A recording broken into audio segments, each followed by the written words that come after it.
자, 사과장수 클래스인 프루스텔러 클래스를 분할 컴파일하는 형태로 수정을 해봅시다.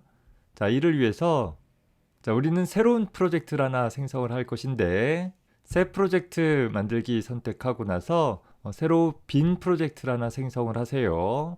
다음 눌러주고 나서 기존에는 하나의 프로젝트를 생성을 할 때 솔루션과 프로젝트를 같은 디렉토리에 배치하도록 작성을 해왔었어요. 자, 그런데 이번에는 솔루션과 프로젝트를 서로 다른 디렉토리에 배치해 보고자 합니다. 사실 솔루션이라는 것은 프로젝트들의 집합으로서 어떤 연관되어진 프로젝트들을 한 덩어리로 관리할 때 사용을 하고자 하는 그런 개념이었어요. 다만 이제까지는 하나의 솔루션에 하나의 프로젝트만 포함하는 형태로 작성을 해왔었는데 좀 비슷한 버전의 다른 프로그램들을 손쉽게 비교해 가면서 작성을 할 수 있도록 하기 위해서 하나의 솔루션 안에 여러 개의 프로젝트를 나누어 구성을 하는 방법에 대해서 살펴보도록 할 것입니다. 자, 먼저 위치를 선정하기 위해서 찾아보기 눌러서 현재 자신의 작업 폴더 선택을 해주고, 그리고 나서 솔루션 및 프로젝트를 같은 디렉토리에 배치라고 하는 이 앞에 체크박스를 제거를 해주세요. 자, 기본적으로 솔루션 이름과 프로젝트 이름이 같이 되어져 있는데 솔루션 이름에다가 프로세일즈라는 솔루션 이름을 갖도록 했어요. 자, 프로젝트 이름에다가는 먼저 사과장수 클래스에 대한 테스트를 위해서 프로셀러라는 프로젝트를 생성을 하도록 해보겠습니다. 자, 만들기 버튼 눌러주고 새로운 프로젝트가 생성되어지면 자, 이쪽을 확인해 봅시다. 이전과 달리 이제 프루세일즈라는 솔루션 아래에 프루셀러라는 프로젝트가 포함되어져 있는 것을 볼 수 있어요. 이전에는 이 두 개의 이름이 같았으나 지금은 서로 다른 이름들을 갖고 있다라는 것을 확인을 해볼 수 있죠.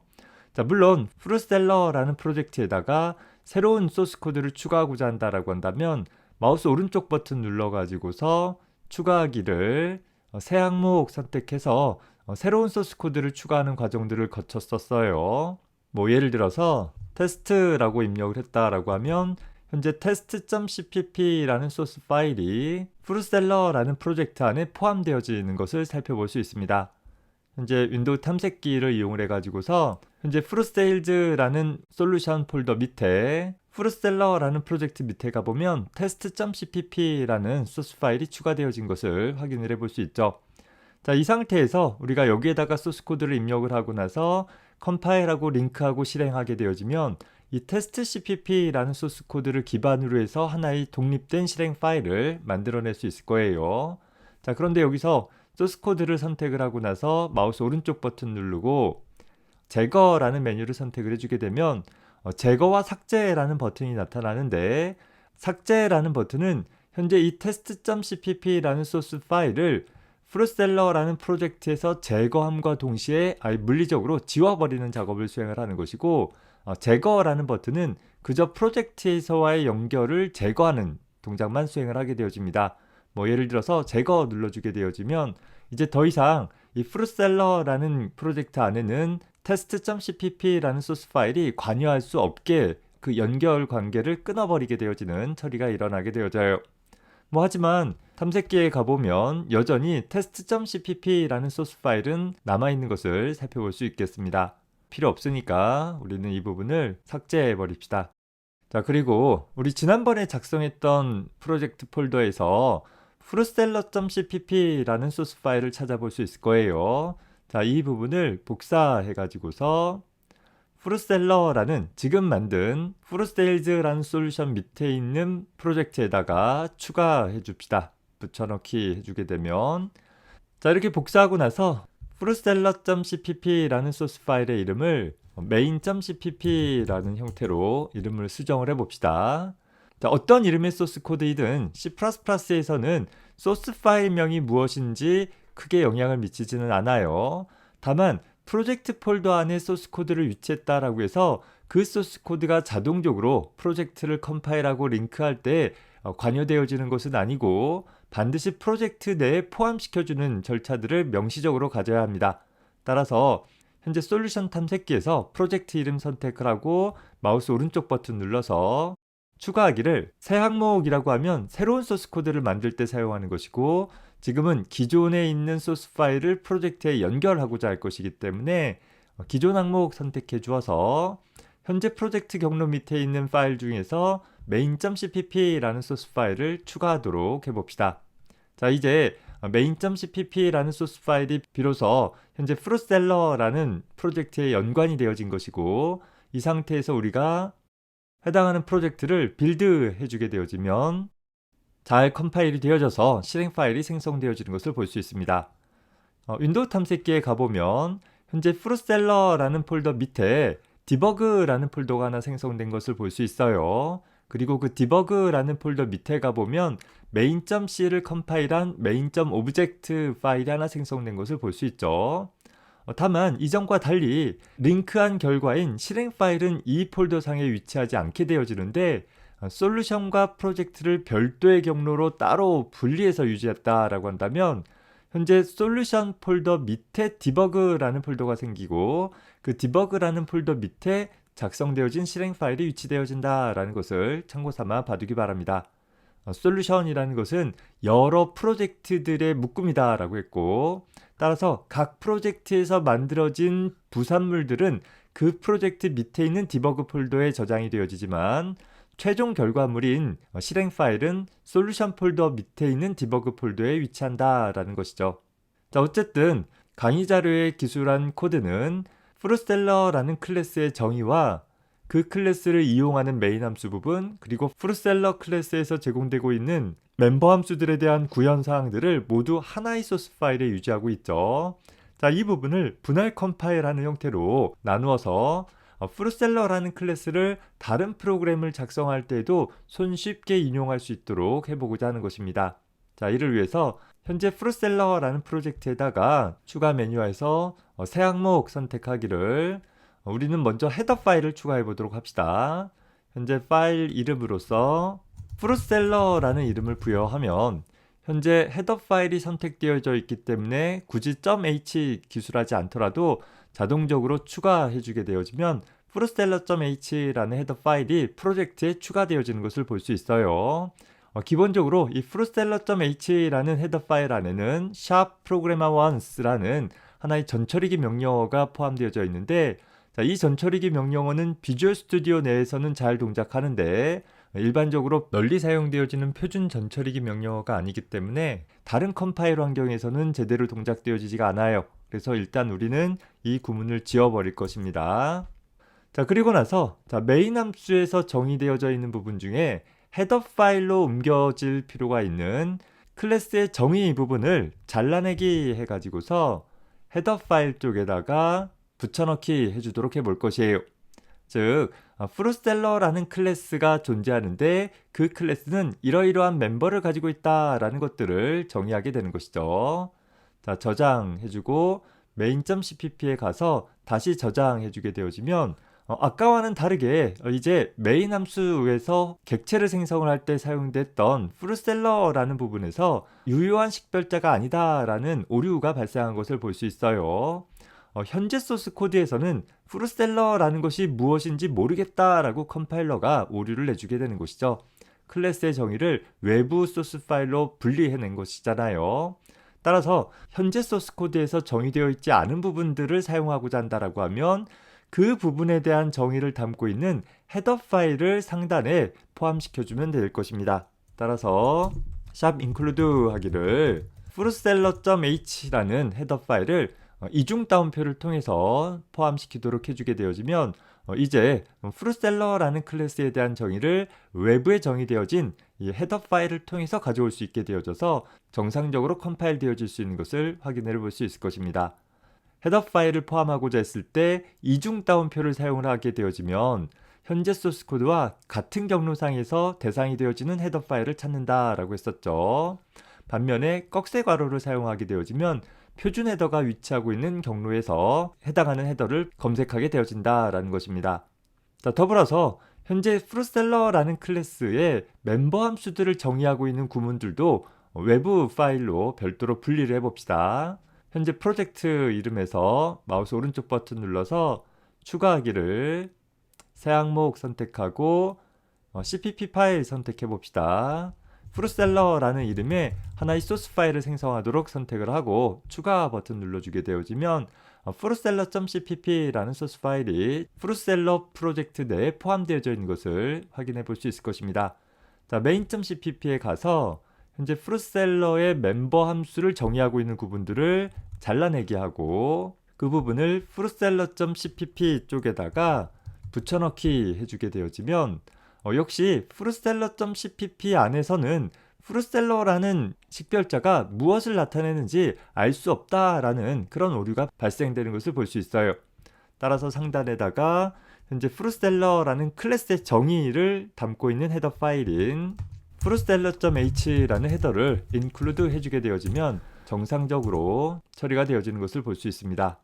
다만 아래쪽에 가보면 cout이라는 식별자가 여전히 정의되어 있지 않다라는 오류가 또 endl이라는 식별자가 정의되어 있지 않다라는 오류가 나타나고 있는 것을 볼 수 있죠.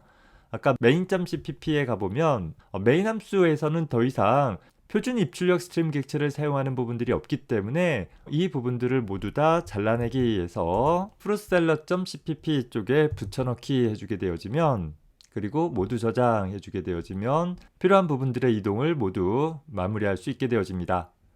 자, main.cpp에서는 그저 하나의 메인 함수에서 현재 프로그램이 수행되어질 때 처리되어질 내용들을 기술을 하기 위한 메인 함수에서 fruitseller 객체를 생성을 하고 생성되어진 fruitseller 객체에 대해서 적절하게 조작을 테스트해보는 그런 구문들을 포함을 하고 있습니다.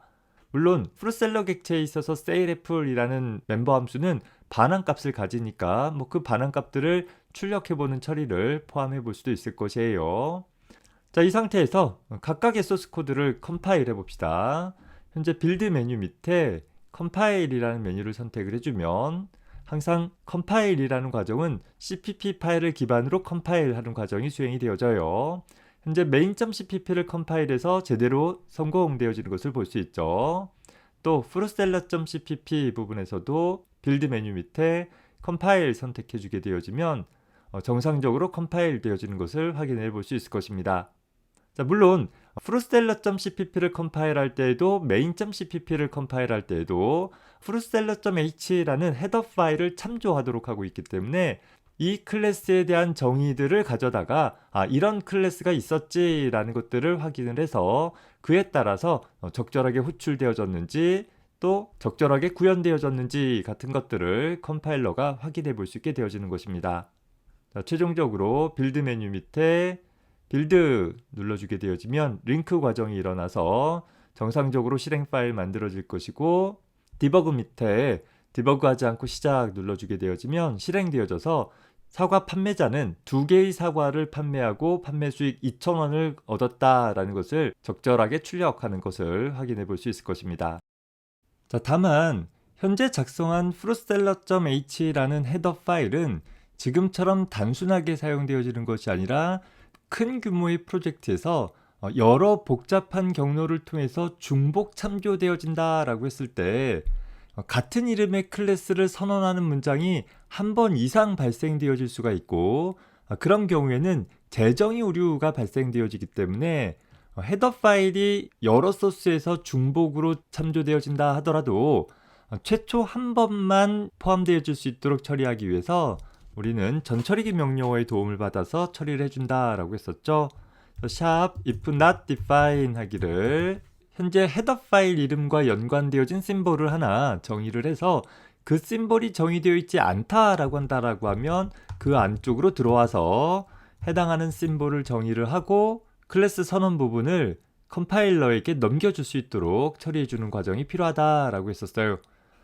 여기 지정한 심볼 네임은 프로그램의 다른 부분에서는 정의되어 있지 않는 그런 심볼 네임이 되어져야 할 것이고 그저 헤더 파일 이름으로만 식별하는 것이 다른 심볼 네임하고 중첩되어질 위험이 있다라고 한다면 이 뒤에다가 작성자의 이름이나 혹은 버전 번호 같은 것들을 더 부여해서 좀 더 복잡하고 사용되어지지 않을 것 같은 심볼 네임을 하나 정의를 해주면 될 것입니다. 자, 앞서서 살펴봤던 C++ 기본에 대한 강의 자료 중에서 하나의 C++ 프로그램이 개발되어지는 과정에 대해서 소개했던 적이 있었죠. 자, 그때 분할 컴파일에 대한 가능성을 언급을 했었는데 지금 작성한 것처럼 main.cpp라는 소스 파일에서 fruitstellar.h라는 헤더 파일을 참고해서 하나의 main.object라는 기계어 파일을 만들어낼 수 있는 것이고, 역시 fruitstellar.h라는 헤더 파일을 기반으로 해서 fruitstellar.cpp라는 소스 파일을 컴파일해서 또 하나의 오브젝트 파일을 만들어낼 수 있다라는 것입니다. 이렇게 필요한 정보들이 분할되어져서 작성되어진 소스 코드들은 각각 개별적으로 CPP 파일들이 오브젝트 파일로 변환되어지고, 그 변환되어진 연관되어진 오브젝트 파일들을 링크 타임 때 링커가 표준 라이브러리와 같이 연동되어져서 하나의 실행 파일로 만들어낸다라는 작업들을 수행을 할 수 있는 것이고, 물론 이 과정은 단지 두 개의 소스 파일이 아니라 여러 개의 소스 파일로 분할되어져도 적절하게 동작이 되어질 것입니다. 과일 장수 클래스를 생성을 하고 그에 대한 기본 동작들을 확인을 해볼 수 있는 프로젝트를 하나 완성을 해봤어요. 자, 이 내용을 기반으로 해서 과일 구매자 클래스도 한번 만들어 봅시다. 현재 프로젝트의 내용을 바꾸는 것이 아니라 새로운 프로젝트를 하나 현재 솔루션에 추가하도록 해볼 거예요. 자, 솔루션에 새로운 프로젝트를 추가하는 방법은 현재 파일 메뉴 밑에 새로 만들기 눌러주고 프로젝트를 새로 만들겠다 선택해주면 되겠죠. 빈 프로젝트를 만들겠다 선택하고 나서 다음 눌러주면 현재 이 상태에서 프로젝트를 만들게 되면 새로운 솔루션으로 현재 만들어진 프로젝트가 위치하게 되어져요. 따라서 기존의 솔루션에다가 새로 만들고자 하는 프로젝트를 추가하고자 한다라고 한다면 이 부분에서 솔루션에 추가라는 것을 선택을 해주고 내가 지정된 이름의 프로젝트를 작성을 해주면 됩니다. 좀 더 간단하게 처리하기 위해서는 아예 솔루션 탐색기에서 솔루션이라는 항목을 선택을 해주고 나서 마우스 오른쪽 버튼 눌러서 추가하기를 새로운 프로젝트라는 것을 선택을 해주면 역시 프로젝트 종류 선택해주고 다음 눌러주게 되어지면 현재 솔루션에 추가되어질 프로젝트 구성이기 때문에 뭔가 물어보는 내용들이 훨씬 더 적어질 수 있어요. 자, 이 상태에서 우리는 fruit buyer라는 프로젝트를 하나 추가하도록 해봅시다.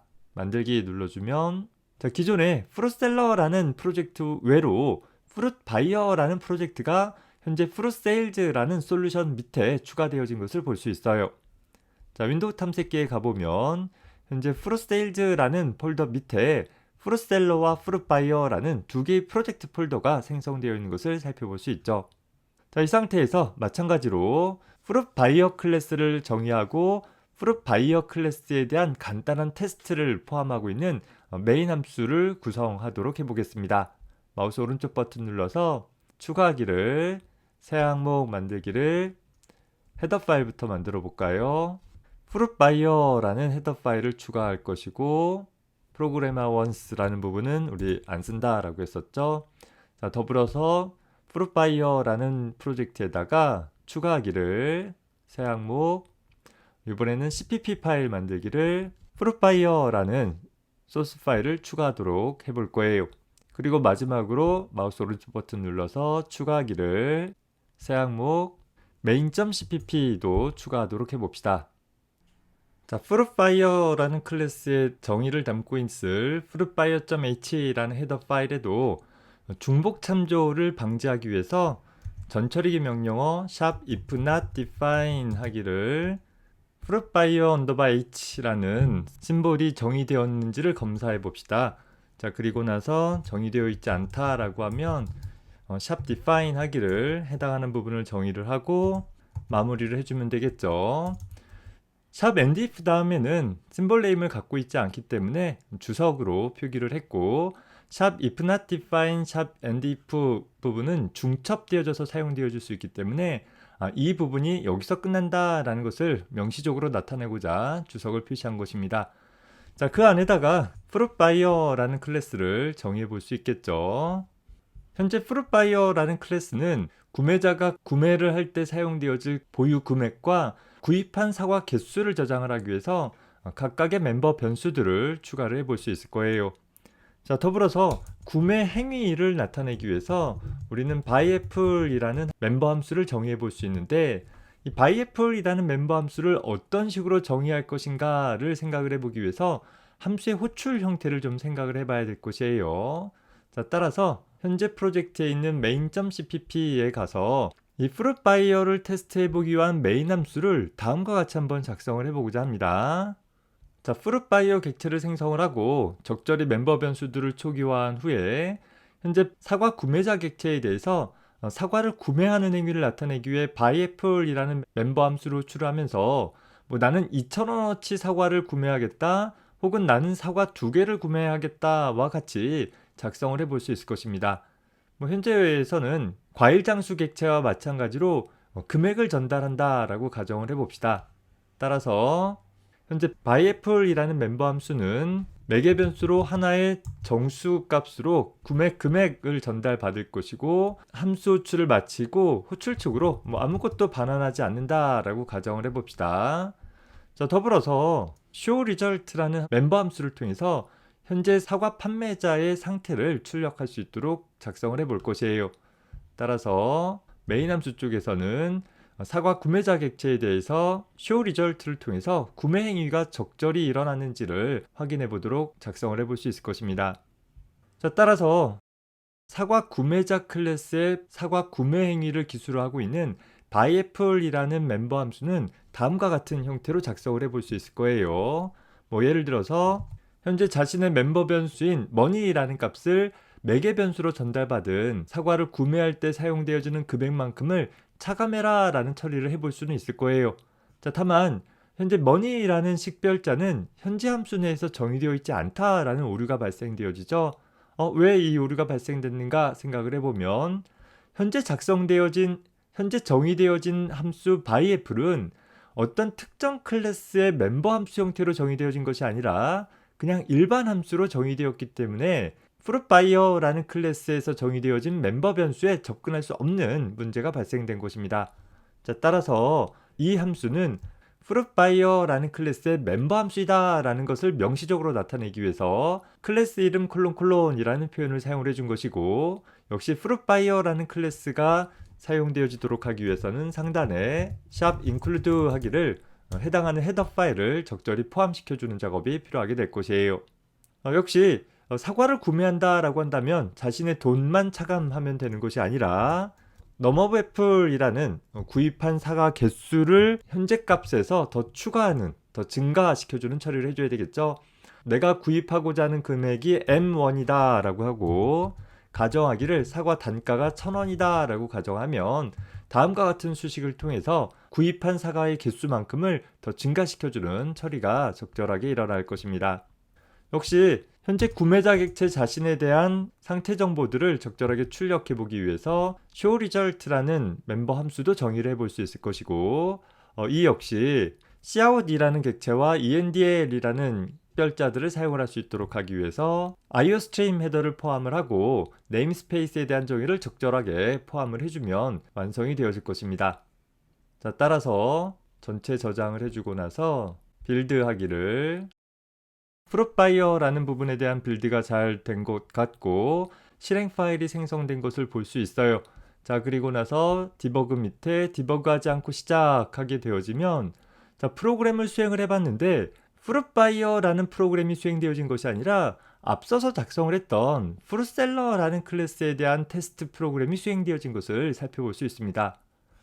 왜 이런 일이 일어났는가를 살펴볼 필요가 있는데, 자, 현재 솔루션에는 fruit buyer와 fruit seller라는 두 개의 프로젝트가 포함되어져 있죠.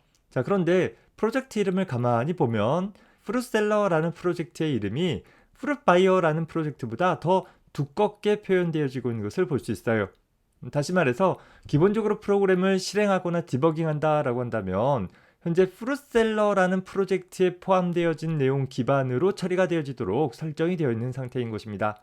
자, 따라서 그 설정을 전환하기 위해서 현재 fruit buyer라는 프로젝트를 선택을 하고 마우스 오른쪽 버튼 눌러서 시작 프로젝트로 설정해 주게 되어지면 이제 비로소 fruit buyer라는 프로젝트가 진한 글씨로 표현되어지죠. 자, 이 상태에서 디버그 밑에 디버그하지 않고 시작 눌러주게 되어지면 현재 5,000원을 가지고 있는 사과 구매자가 사과 2개를 구매하면서 현재 잔액은 3,000원으로 줄고 구입한 사과의 개수는 2개로 늘어났다라는 것을 잘 확인을 해볼 수 있게 되어지는 것입니다. 자, 사과 판매자에 대한 클래스도 잘 작성되어져서 그 동작을 확인을 해봤고, 사과 구매자 클래스에 대해서도 적절히 동작하는 것처럼 보이는 형태로 확인이 되었습니다. 자, 그렇다라고 하면 이런 사과 판매자와 사과 구매자 클래스들을 이용을 해서 앞서서 살펴봤던 사과 장수 시뮬레이션 프로그램을 완성을 해볼 것이에요. 자, 이를 위해서 별도의 프로젝트를 하나 더 추가해 봅시다. 솔루션 탐색기에서 솔루션 이름 선택하고 추가하기를 새로운 프로젝트 추가해라.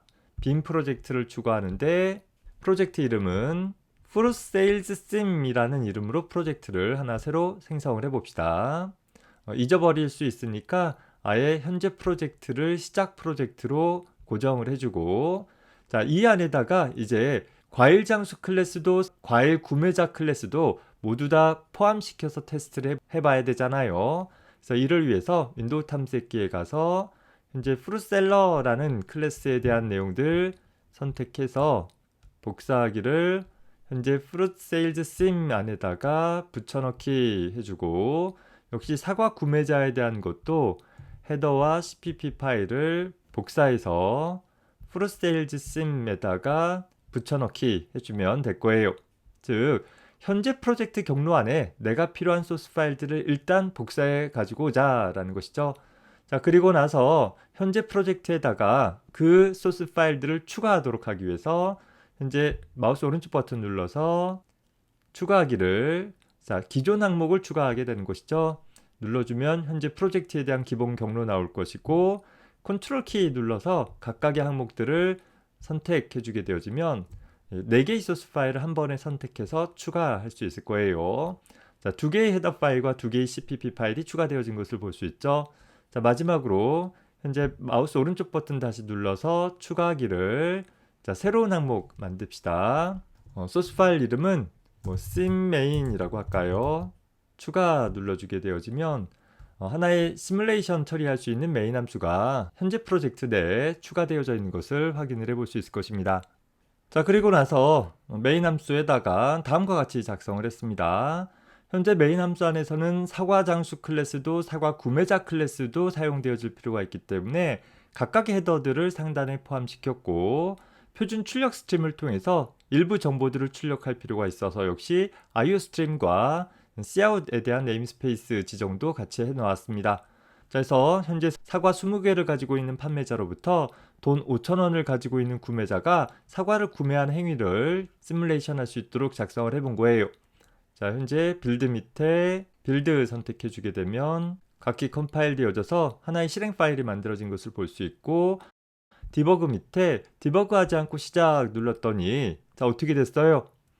현재 사과 장수가 사과 2개를 팔고 2,000원의 수익을 올리는 동안 사과 구매자는 사과를 20개나 구입한 것과 같은 뭔가 이런 부적절한 상황이 발생되어졌어요. 왜 이런 일이 발생되어졌는가 가만히 살펴봤더니 여기 17번째 줄에 구매자 객체로부터 사과를 살 때에는 20,000원이라는 값이 사용되어졌는데, 판매자 객체로부터 사과를 파는 행위를 명명할 때는 2,000원을 지정해서 이런 문제가 생겼더라 라는 거예요. 자, 이렇게 구매자 객체와 판매자 객체라는 객체들을 이용해서 사용을 했음에도 불구하고 각각의 객체들을 통해서 적절히 멤버 함수들을 호출하는 일은 메인 함수에서 처리를 하다 보니까 객체 지향 언어는 객체들이 직접 상호작용하는 형태로 일을 처리했어야 하는데 불구하고 이렇게 메인 함수의 부적절한 중계로 시뮬레이션의 상태, 즉 프로그램의 논리적인 상태가 쉽게 깨져버릴 수가 있더라 라는 거예요. 물론 이렇게 추가의 변수를 하나 두어서 그 변수를 가지고서 처리를 한다라고 한다면 시뮬레이션의 논리적인 구조가 깨질 위험성이 좀 줄어들기는 해요. 그럼에도 불구하고 누군가가 여기다가 고의적으로 이렇게 부적절한 구문을 사용을 하는 일들이 허용되어지는 것이고, 이런 부적절한 행위를 방치하게 되어지는 것은 객체지향적인 접근 방법에서는 다소 거리가 멀더라 라는 거예요. 이 프로그램이 잘못되었다가 아니라 현재 작성되어진 프로그램은 어쩌면 일부 객체들을 이용한 프로그래밍이지만 메인 함수 레벨에서는 다분히 절차지향적으로 메인 함수가 객체를 생성하고 초기화하고 객체를 생성하고 초기화하고 특정 객체에 대해서 특정 함수를 호출하고 하는 절차들의 나열을 통해서 프로그램이 구성되고 있더라 라는 것입니다. 자, 그렇다라고 하면 이 구분을 좀 바꾸어서 이렇게 절차지향적이지 않고 객체지향적으로 객체가 직접 다른 객체와 상호작용하는 형태로 처리해 본다라고 하면 어떻게 처리해 볼 수 있을까를 한번 고민을 해봐야 될 텐데, 자, 실제 상황을 한번 생각을 해봅시다. 내가 시장에 갔는데 과일 가게가 두 개 있었어요. 내가 첫 번째 과일 가게에서 사과를 살지 두 번째 가게에서 사과를 살지는 과일 장수가 정하나요? 내가 정하나요? 그렇죠. 내가 정하는 일이 될 거예요. 따라서 사과 구매자는 그저 사과를 산다라는 행위를 할 때 돈만 지불하면 되는 것이 아니라 어느 사과 장수에게 얼마를 지불할 것인가와 같은 표현들을 사용하는 일들이 필요할 것이고, 이에 따라서 바이애플이라는 함수가 처리되어지는 동안에 내부적으로 이 셀러라는 객체와 바이어라는 객체가 상호작용을 통해 적절히 사과를 사고 파는 행위들이 일어날 수 있도록 한다라고 한다면, 나는 그저 2,000원이라는 값을 부여했을 때 그 2,000원어치 사과를 파는 행위와 사는 행위가 내부적으로 좀 더 안전하게 처리되어질 수 있는 가능성이 생기게 되어진다라는 것입니다. 그래서 자, 여러분들이 이 부분들을 한번 완성을 해보기 바래요. 과일 장수 클래스는 더 이상 손댈 거 없어요. 그건 잘 작성되어진 코드다 생각하고, 과일 구매자 클래스로서 프루트 바이어라는 클래스에 이 바이애플이라는 멤버 함수를 어떤 식으로 수정을 하면 좀 더 객체지향적으로 일을 처리할 수 있는지를 한번 고민해보는 시간을 갖고 그걸 이번 주차 과제로 좀 작성을 해보기 바랍니다. 쉽게 되어지지 않을 수 있어요. 우리는 여전히 절차지향적인 관념에 젖어 있기 때문에 자꾸 객체 외부에서 관여하고 싶은 생각이 들 수 있는데, 그러지 말고 각각의 객체가 스스로 자기에게 할당되어지는 일을 처리해 나갈 수 있도록 프로그램 코드를 작성을 해보기 바랍니다.